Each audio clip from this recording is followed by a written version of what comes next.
Bismillahirrahmanirrahim. Assalamualaikum warahmatullahi wabarakatuh. Apa khabar semua murid-murid? Harap semua dalam keadaan sihat dan ceria-ceria selalu, insya-Allah.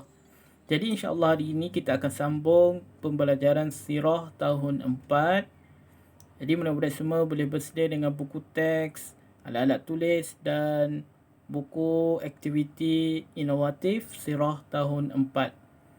Jadi sebelum kita mulakan pembelajaran, marilah sama-sama tanda tangan, baca doa, mula belajar. Bismillahirrahmanirrahim. Allahumma aftah alaina hikmataka wanshur alaina min khazaini rahmatika ya arhamar rahimin.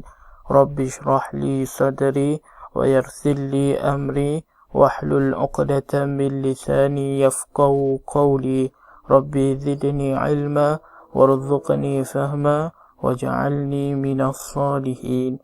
Innahu min Sulaiman wa innahu bismillahirrahmanirrahim.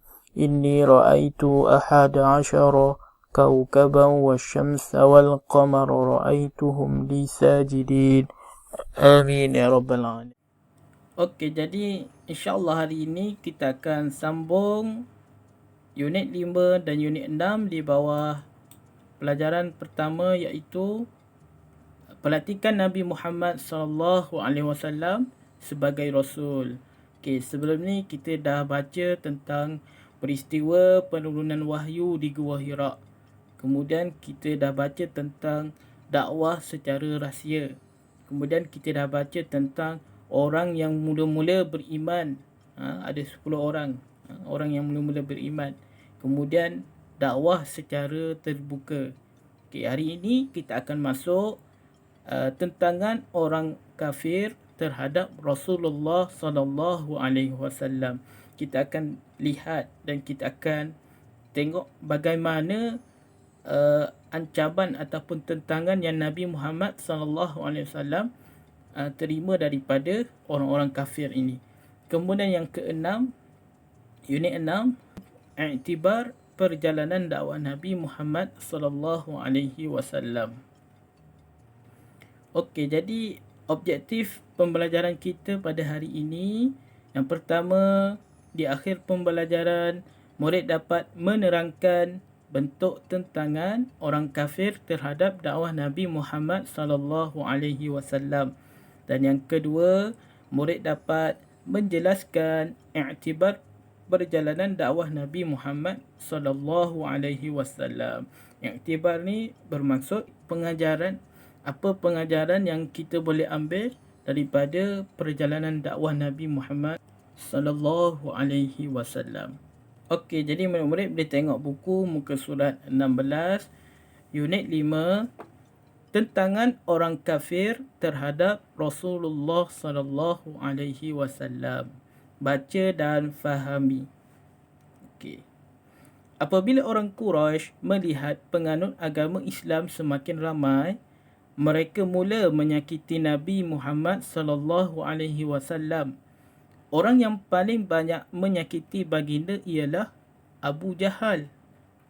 Jadi bila ramai orang Islam yang mengikut ajaran Nabi Muhammad sallallahu alaihi wasallam, iaitu agama Islam, jadi ramai yang menyakiti Nabi Muhammad sallallahu alaihi wasallam.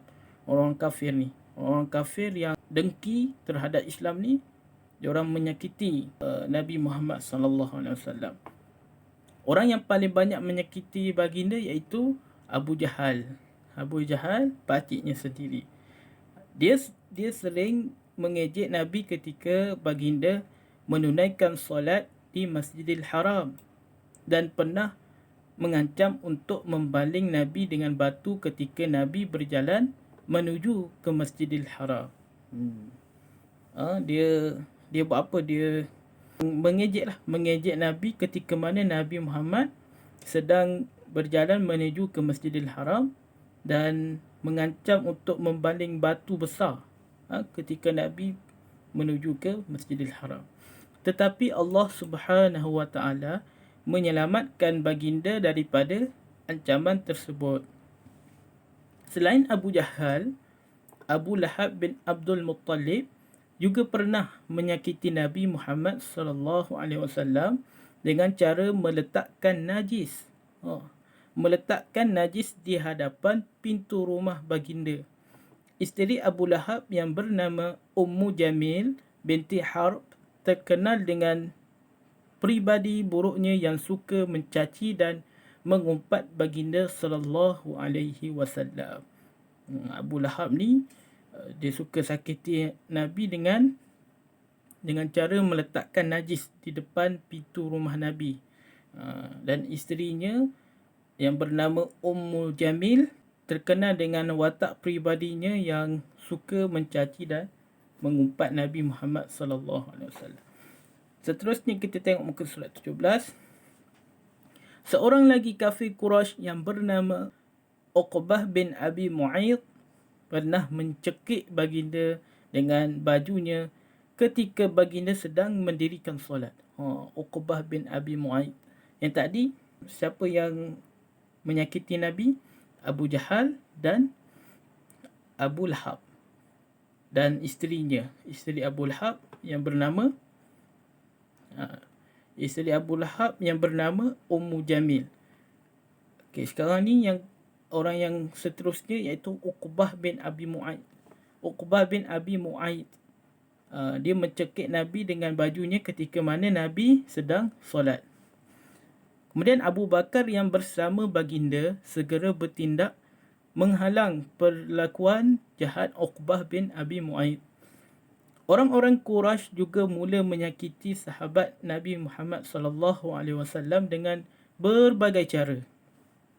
Antara sahabat baginda yang disiksa ialah Bilal bin Rabah. Bilal bin Rabah yang dijemur di tengah panas, yang terik dalam keadaan dadanya ditindih dengan batu yang besar.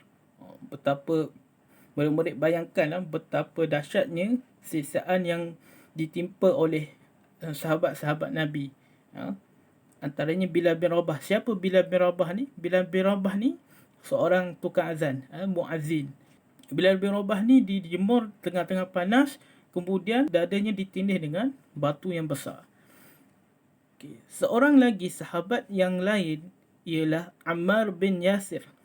Ammar bin Yasir juga telah diseksa dengan begitu dahsyat. Beliau telah dipakaikan dengan baju besi dan dijemur di bawah sinaran matahari yang panas. Cuba murid-murid bayangkan begitu dahsyatnya siksaan yang dihadapi oleh sahabat-sahabat Nabi ni. Dengan pakaian baju besi. Kalau tahu baju besi tu bila letak di bawah matahari makin lama makin panas. Makin terik matahari makin panas besi tu kan. Ibu dan bapanya diseksa sehingga meninggal dunia. Ibu Ammar bin Yasir diseksa sehingga meninggal dunia. Okey, itu bentuk-bentuk siksaan yang Nabi dan sahabat-sahabat baginda Nabi SAW terima sewaktu menyampaikan dakwah di Mekah. Okey, seterusnya kita tengok unit 6, iktibar perjalanan dakwah Nabi Muhammad SAW. Baca dan fahami. Ini pengajaran yang kita boleh ambil daripada kisah perjalanan dakwah Nabi Muhammad ini. Okay, yang pertama, umat Islam hendaklah sentiasa menyeru kepada kebaikan dan menegah daripada kemungkaran. Kita hendaklah melakukan amal ma'ruf dan nahi munkar. Amal ma'ruf ni kita seru orang, kita ajak orang berbuat kebaikan. Nahi munkar pula maksudnya kita cegah kemungkaran, kemaksiatan, cegah apa yang benda-benda yang Allah tidak suka, yang Nabi tidak suka. Okey, kemudian yang kedua, setiap orang hendaklah berdakwah kepada orang di bawah jagaannya, pemimpin kepada rakyatnya, ketua kepada pekerja, suami kepada isteri dan ibu bapa kepada anak-anaknya. Jadi kita berdakwah ni, kita mula dengan orang yang paling terdekat dengan kita, adik-beradik, abang, kakak, adik, ibu, ayah. Itu keluarga yang terdekat dengan kita. Dan bila kita ada kuasa, kita kena dakwah kepada orang yang di bawah kita. Contoh, kalau kita ketua, kita ada pekerja kita. Kita sebagai ketua negara, kita ada rakyat sebagai orang yang di bawah kita. Jadi kita kena buat kerja dakwah ini. Kita kena jalankan kerja-kerja dakwah yang Nabi Muhammad SAW lakukan.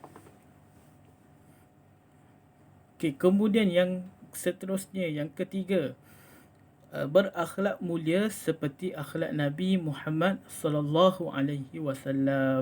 Kita kena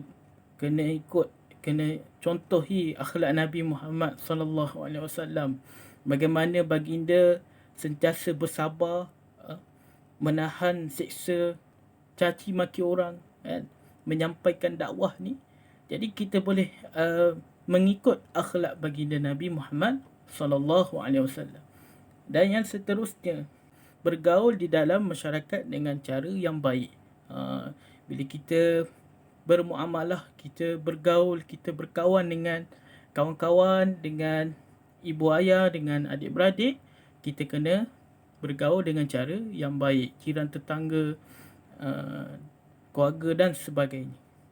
Okay, dan yang terakhir, bersabar dengan ujian Allah Subhanahu wa Ta'ala.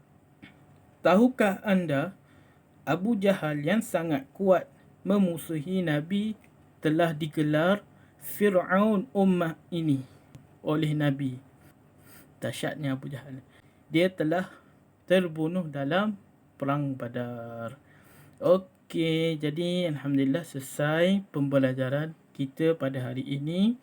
Murid-murid boleh amalkan sentiasa memberi kebaikan apabila menerima kejahatan rakat. Bila kita ditimpa ujian, kita dimaki, dihamun oleh kawan-kawan kita, sedangkan kita menyampaikan dakwah yang betul, kita menyampaikan ajaran Islam yang sebenar. Walaupun orang itu memaki hamun kita, kita tetap bersabar dan kita teruskan dengan kerja-kerja dakwah kita, insya-Allah. Hidayah itu milik Allah.